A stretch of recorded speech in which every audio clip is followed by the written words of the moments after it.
Welcome back to Rise Exchange. Imagine receiving a pension after just 5 years on the job. How do you get that job? Well, you get elected to Congress. Members of Congress are eligible for a pension after just 5 years in office.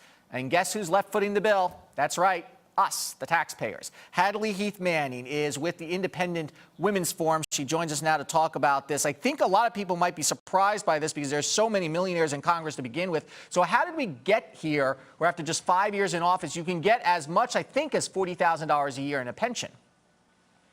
That's right. If you are vested into the system after 5 years of service, and it's worth noting one term in the Senate, the U.S. Senate is 6 years, so anyone who served in the U.S. Senate is vested into the system, and any member who served in the House of Representatives after 5 years is also eligible for at least a partial pension, and these pensions are determined by a formula essentially taking into account the age and service options that different members have chosen, the number of years of service they've spent in office. Now, there clearly was a time, if you go back in our history, when the President of the United States, when he came out of office, that he often had to find a job.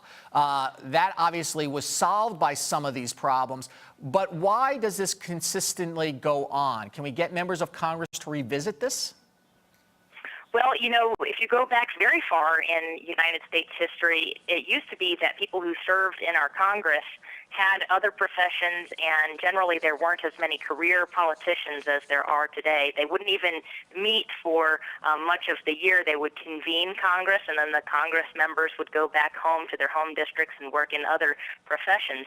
Today, being a member of Congress pays a base salary of $174,000 a year, and there are generous benefits on top of that, on top of the pension system. There's also a 401k plan that members can participate in with 5% match rate. They have generous health care benefits. But the difficult thing politically is that the people who are voting on congressional pay and the people who are determining these benefits are the same people. Members of Congress themselves. Right, are the same people. So they're not exactly incentivized to get rid of these pensions. You know, the numbers are pretty interesting. Federal government pensions on average are about $24,000. Private pension and annuities about $8,000 a year. So there is this big discrepancy here. But is it also sort of hypocritical that some members of Congress are out there saying that public pension employees should be cut, yet they get these pensions themselves?